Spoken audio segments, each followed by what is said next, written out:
Our NOMADS team is serving at the Dooley Campground in Vienna, Georgia. It gets its name from its location in Dooley County. Our able team leaders are Aidan and Joan Wirtz from Williamsport, Pennsylvania. David Callahan is from Atlanta, Georgia. Philip and Karen Joe are from Annandale, Virginia. Larry and Karen Marine are from Wilton, Iowa. And I am Max Marble. I live full-time in my VW Eurovan. Because he lives. Each workday gets off to a good start with devotions at 8 a.m. Team members take turns sharing their devotional thoughts. I love how the devotions set the stage for the day ahead. 5 inches of rain, which continued falling from the day and night before, kept us working under roof on that first day. The Camp Creek had become a raging river, taking with it camp chairs and picnic tables. Work began in the house where we held devotions. A lovely carpet, which was too large for the room, was replaced with a smaller one. A new toilet was swapped out for an old one. And repairs began on a large chandelier in the living room. Later that morning, some members began removing glue smudges left after a new linoleum floor had been poorly installed. Others began removing lights from high up in the tabernacle rafters. Old crumbling wire was replaced with new wire and the lights reinstalled. After devotions the second morning, work began in earnest on removing the back deck, which was no longer needed. It was quite a chore removing rusty screws with multiple different kinds of screw heads. At some point, the team gave up on getting the screws out. Brute force was tried at first.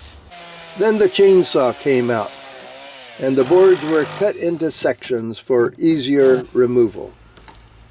After all the boards were off, the posts, which had been set in concrete, provided the final obstacles.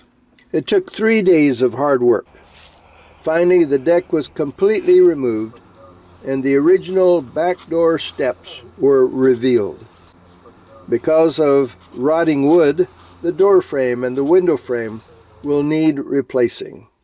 Needed supplies were ordered for installation later on.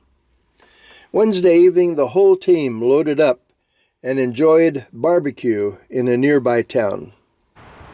By the end of the first week, the creek had once again returned to its banks. Nomads work Monday, Tuesday, Wednesday, and Thursday, and have Friday, Saturday, and Sunday to explore. On Friday, our team drove to nearby Anderson and visited the National Prisoner of War Museum. It is located on the site of a Confederate prisoner of war camp. It was designed initially to hold 6,000 Union prisoners, but ended up housing over 45,000. During its 14 months of existence, 13,000 prisoners perished. We next visited Plains, Georgia, the home of, well, you know who. Jimmy Carter's boyhood house was unlocked for anyone to enter and explore. His room was on display. Noted was the shower head, which was a bucket with holes punched in the bottom. It was a nice day for a stroll around the farm. The high school where Jimmy and Rosalind attended is now the town's Carter Museum. We could not leave town without sampling some of Plains' cooking. We were not left wondering in whose town we were having lunch. And of course, a trip to Plains would not be complete without a purchase of some homegrown peanuts from the Carter Peanut Warehouse, where Jimmy worked after completing his military service. I selected the deep-fried in-the-shell peanuts, where you could eat the shell and all. I tried one, but then shelled all the rest. On Sundays, Nomad teams help fill the pews in local churches. This Sunday found us worshiping at the Vienna United Methodist Church. If you're not feeling well, NOMADS protocols call for taking a COVID test. I was not feeling well and stayed home in Henry on Monday, but after 2 negative tests, I headed back to work on Tuesday. That evening, our camp host, Bert Gregory, invited us down to his place for a bonfire and some delicious food. Aidan brought along his guitar. Later on in the week, we were invited back for a fish fry. This time, Aidan brought his saw.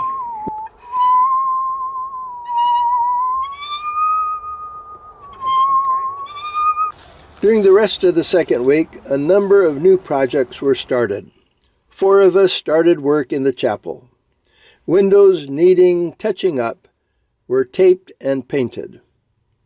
We were asked to rearrange the chapel's stained glass windows, putting them in biblical order. That took some creative guessing. Is this one Old or New Testament? What about this one? Or perhaps the better question, what is this one? After picking the brains of other team members and friends online, an order was determined, and the windows were rearranged in biblical order. We never could completely decide what to make of this one, and so it was relegated to the utility room. David removed old shutters and did a great job of matching the paint. The old posters on the prayer walk through the woods needed replacing. New improved posters were made. In addition, little bright red stop signs were added to direct followers on their way. Another one of our tasks was to design and build a lynch gate through which one would enter a prayer walk. Many samples were found on the internet, and one was selected for replication as best we could. With no pattern to follow and only a picture to look at, the lynch gate started taking shape remarkably well. Progress continued throughout the week. The camp wanted a labyrinth on the floor of their gazebo. After determining one that would fit, we drew a chalk outline of the labyrinth on the concrete floor. We then taped the outline to be painted next week when green paint would be purchased. Next, we started a chalk outline of a maze for the floor of a second gazebo, which was about to be constructed. A very active train track, seen from the gazebo, curved around the campground. For train lovers, this only enhanced the ambience of the place. Another assignment was to cover the leaking dining room roof with a sealant coating. It took David and Philip 3 days to completely clean the roof in preparation for applying the sealant.